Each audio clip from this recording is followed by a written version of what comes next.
Allez.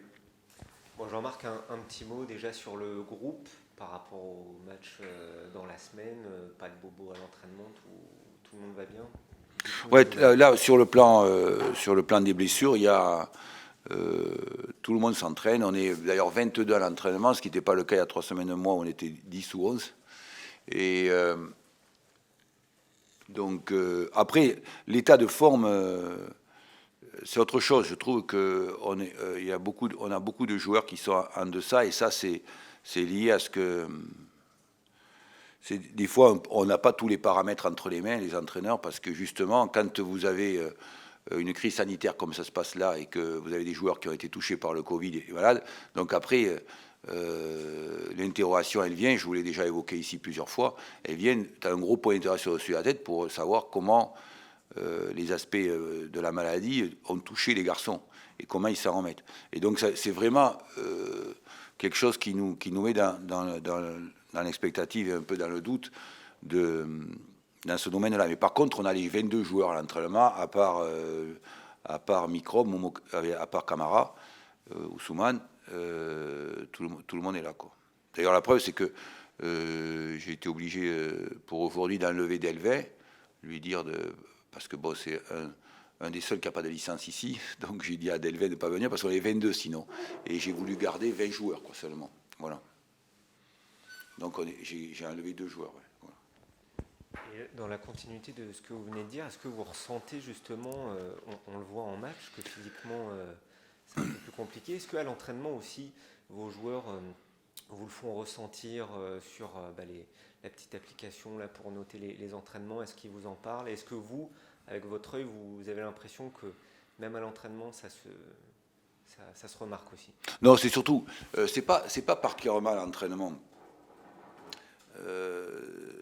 C'est un rapport de choses qui n'est pas simpliste. On n'est pas dans l'analytique et dans l'analyse primaire. C'est de nombreux facteurs qu'il faut rajouter. Et surtout quand tu fais la compétition. Et surtout quand tu n'as pas joué pendant 3 semaines, un mois. L'analyse primaire et analytique, elle est simple. N'importe qui peut la faire. Mais en revanche, il y a de nombreux facteurs. Je te donne un exemple. Si je te prends les 2 derniers matchs qu'on a fait, sincèrement, en toute honnêteté, tu vas à Ajaccio, tu vas prendre 0 points. On n'a pas une occasion de but. Et tu joues contre le Paris FC, et même les joueurs l'ont dit à mes joueurs, tu dois gagner largement. Mais voilà, c'est la complexité du football. Tu prends un point à Ajaccio et tu peux aller chercher, tu peux, avec un coup de bol à la fin, prendre 3 points, alors que tu ne les mérites pas, alors que tu te dis comment tu as pris. Moi, quand je suis sorti de là-bas, j'ai dit comment j'ai pris un point là-bas. Et puis là, quand tu sors du match de Paris, tu te dis comment tu as fait pour perdre. Parce que tu as toutes les occasions pour ça. Eh bien, c'est toute la complexité du football et comment on avance. Après, il y a de multifacteurs qui rentrent en ligne de compte, qui font que autant les joueurs s'investissent, et la preuve, c'est que contrairement aux années passées, aux mois passés, bon voilà, on est dans le groupe de tête, dans les 5-6 premiers, autant il faut monter un projet pérenne et solide. Et ça ne se fait pas, contrairement à ce que peuvent penser la plupart des dirigeants français, ou même pas français, de l'Occident, en ce moment. Quand ils sont dans la merde, ils veulent tout changer dans le vestiaire. Tu ne changes pas un projet, un système, en 6 mois, 1 an, c'est pas vrai. C'est comment ton système général fonctionne bien. Moi, je l'ai déjà vécu avec des équipes où tu enchaînais les victoires et tu te disais, mais tu étais là comme ça, tu te disais, comment ça se fait que je gagne tous ces matchs en enchaînant les victoires? Mais tout simplement, ça n'a rien à voir avec le coach, ça n'a rien à voir avec les 20 joueurs qui sont dans le vestiaire, c'est juste à voir avec un système qui, au bout de 2, 3 ou 4 ans, qui est très performant. Ce que vous avez vécu ici avec Giroud, qui est extrêmement performant. Et à partir de là, tu es dans la fluidité. Et donc, c'est tout ça pour vous dire que c'est pas un truc simpliste où, comme je dis souvent à mon staff, ah, lui il n'est pas bon, change-le, lui il n'est pas bon, calme-toi. Déjà, comment tu vas avoir une pérennité dans tes comportements.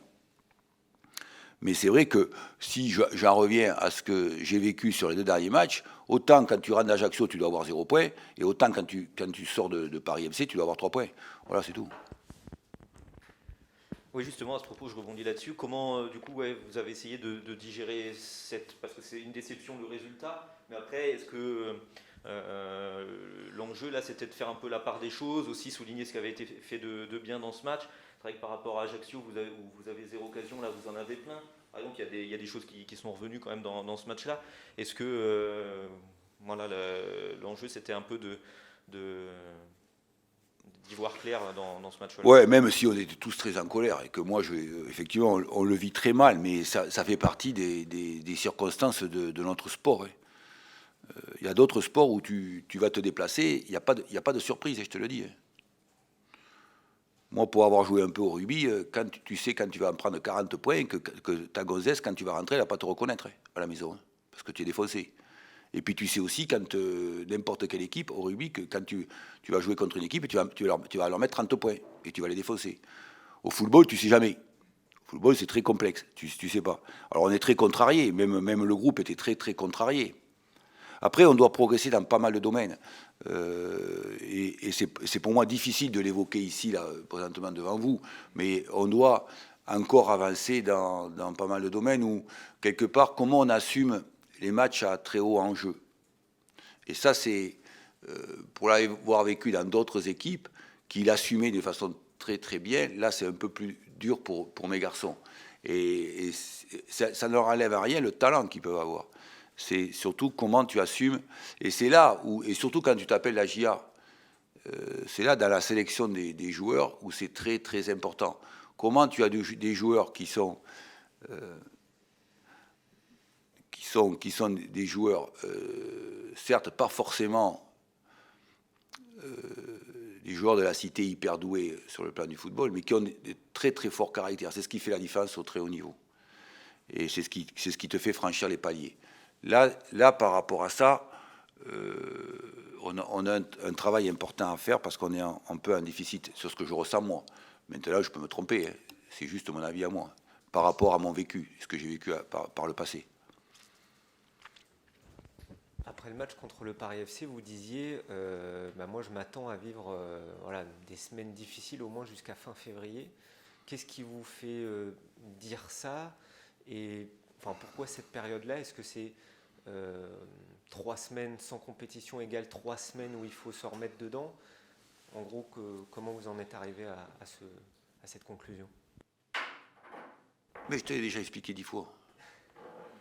C'est surtout par rapport à ce qu'on a vécu pendant un mois. C'est-à-dire que quand tu n'as pas de compétition, en plus, c'est pas juste quand tu n'as pas de compétition, c'est pas juste un élément. C'est qu'en plus que les mecs sont malades. Ils sont malades pendant 10 jours, qu'en plus tu es déstabilisé parce que nous on fait les tests tous les matins. Et on doit, il ne doit pas y en avoir beaucoup, mais tous les jours on fait des tests et on ne doit pas être nombreux. Dans le monde de la Ligue 1, Ligue 2, on ne doit pas être nombreux à faire ça.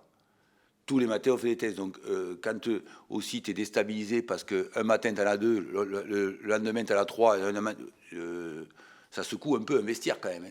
Faut l'imaginer. En plus, avec les symptômes qu'on peut avoir dans tout ce qu'on a vécu. Bon, après, moi, je vous dis, mais peut-être que le groupe peut revenir plus vite. Et à rien,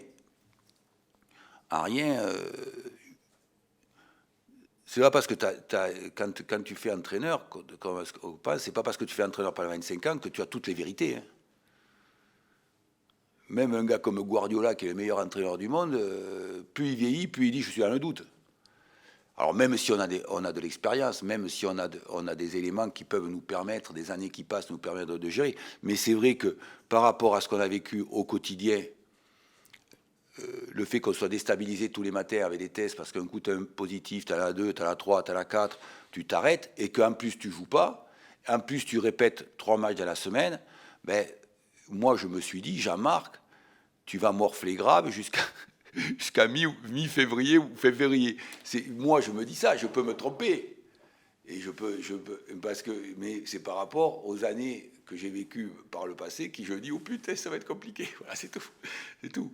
Par rapport à ça, c'est pas... attention, C'est pas comme quand tu vas au quotidien, quand moi j'avais un magasin de sport et j'allais travailler tout le matin au magasin de sport. C'est pas pareil. Quand tu prends tes papiers, que tu reçois un client et que tu veux lui vendre quelque chose, c'est pas pareil que de jouer au football et de faire des performances dans un sport qui est imprévisible, complètement imprévisible. C'est pas du tout pareil. Et surtout quand tu as 22 joueurs et que tu as certains qui sont pas là, d'autres qui sont là, voilà, etc.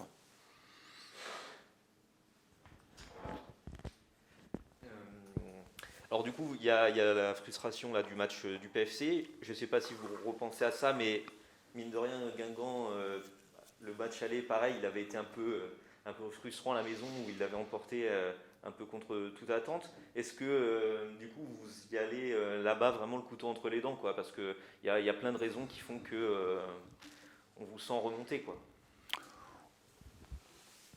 Non, c'est un peu...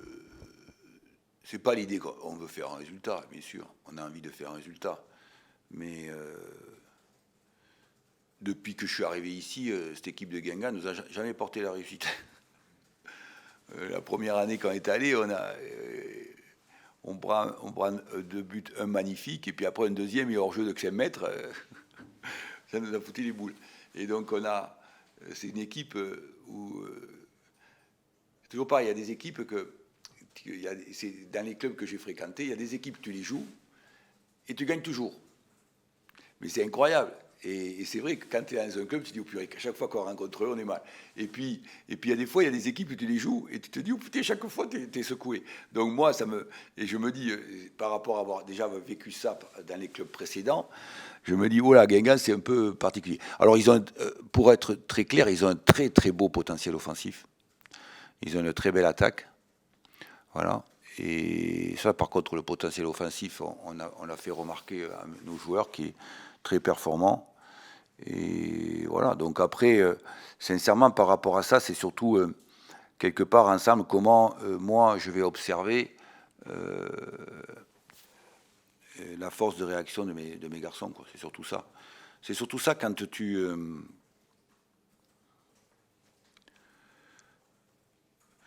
tu as un groupe qui change souvent, tu es obligé toujours d'évaluer les critères de psychologiques, techniques, tactiques, mentaux de tout le groupe. Et d'ailleurs, c'est le gros problème de nos entraîneurs à l'heure actuelle. Parce qu'au XXe siècle, les entraîneurs, ils gardaient les 20 mêmes mecs pendant 6, 7 ans ou 8 ans. Il y a toujours les mêmes. Donc tu les connaissais par cœur. Tu savais. Tandis que nous, ça bouge en permanence. Donc comment on est capable, effectivement, petit à petit, de se construire. Et c'est là notre discours en tant qu'entraîneur, le logos. Comment on est capable, effectivement, de convaincre les joueurs et de les faire avancer. C'est d'ailleurs le challenge le plus difficile. Au-delà de l'aspect technico-tactique, où tu as des principes et tout ça, où tu n'en as pas, où tu as des protocoles de jeu et des principes, mais tu te rends compte que plus le temps passe, à notre époque, tu dois avoir beaucoup plus d'influence sur les gamins, sur les joueurs. C'est plus du tout notre époque à nous, où il y a même certains qui jouent à l'heure actuelle, qui te disent, nous, on ne se reconnaît plus dans les jeunes, et qui jouent encore. Parce que tu es toujours obligé de beaucoup les impacter sur le plan psychologique, de les soutenir et d'essayer de les protéger de leur environnement. Voilà. Et ça, c'est un challenge très important pour un club dont on doit tous prendre conscience, à la fois les dirigeants et comment tu construis un projet, un groupe. Ça, c'est capital. Ce qui n'était pas du tout le cas à notre époque, où nous, on n'était pas perturbés là, dans ce domaine. Pas du tout. Et on devait fermer notre gueule, sinon on se faisait défoncer le cerveau par les coachs. C'est pas compliqué. Tandis que là, maintenant, c'est tout l'inverse. C'est surtout comment tu prends soin de tes joueurs, comment, etc., etc. D'ailleurs, c'est un travail colossal. C'est un travail colossal qui te sort un peu de l'aspect protocole et technico-tactique. Ce qui n'était pas du tout le cas. Même moi, quand j'ai débuté en 2004, j'avais pas du tout les mêmes personnages que j'ai maintenant. Mais pas du tout. Pas du tout. On a vu là que c'était difficile de gagner contre les gros avec des parties assez serrées. Est-ce que vous fléchez un petit peu plus particulièrement du coup les équipes qui sont derrière vous pour dire à votre groupe, en gros, contre les gros, c'est pas évident, mais il faut qu'au moins voilà, on puisse assurer le coup face aux équipes plus faibles parce que voilà, vous êtes toujours dans la course malgré tout. Non. Je ne suis pas du tout dans cet aspect-là. Je ne suis pas du tout dans cet aspect d'analyse gros, petit. Sincèrement, autant quand tu prends 6-0 à Toulouse, tu n'existes pas, mais autant tu ne peux pas avoir une image, une réflexion, une analyse aussi simpliste que de dire, voilà, t'as pas gagné contre Paris FC, tu as pris 0 points. Ça, c'est très Frenchy. Hein. Nous, on est dans l'esprit comptable. Mais comment tu montres, c'est surtout comment tu montes un projet. Comme je vous le disais là, en préambule, pour l'avoir vécu une ou deux fois, il y a des fois, tu t'assois et ton projet est tellement costaud et comment solide, et ton système est, et d'ailleurs ils l'ont connu ici avec Giroud, hein, ton système est tellement solide que tu ne sais même pas comment tu as gagné le match et tu as quand même pris 3 points. Et tu te demandes comment tu l'as gagné. Et tout le monde s'excite et tout le monde est content. J'allais dire une grossièreté, Constance, comme je dis à mes joueurs. Mais tout le monde s'excite et tout le monde est content. Parce que, oh putain, on a gagné, c'est fantastique. Alors qu'en fait, c'est le système qui te met en place. Là, contre Paris FC, certes, on n'a pas gagné contre un gros. Sauf que quand tu fais l'analyse, même les joueurs de Paris le disaient à mes joueurs à la fin du match. Voilà. Alors nous, il n'y a pas d'histoire dans le cadre que tu mets en place et dans les perspectives que tu mets sur le plan du projet. C'est pas ça que je dis, moi. Je dis, voilà, c'est pas compliqué. Je dis souvent à mes joueurs, voilà, quand vous avez 2 défaites, mes grands, et c'est marqué noir sur blanc, je leur mets sur leur ordinateur, c'est un match nul. Minimum.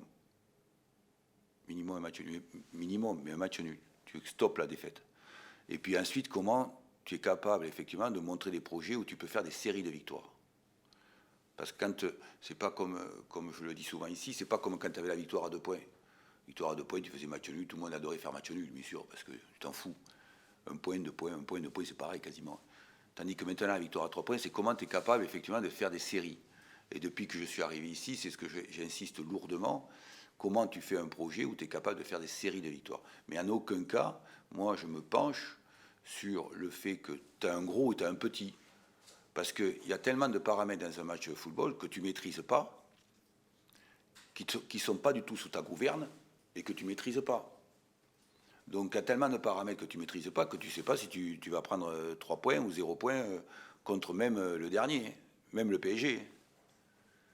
Voilà. Donc, c'est surtout comment tu as des cadres que tu mets en place avec tes joueurs et que tu as des perspectives et des projets que tu mets en place avec tes joueurs qui leur permettent effectivement de rentrer sur le terrain avec la sécurité. C'est ça qui m'importe moi. Comment je fais rentrer les joueurs avec beaucoup de sécurité sur le terrain parce qu'ils ont des objectifs à atteindre et des cadres à respecter.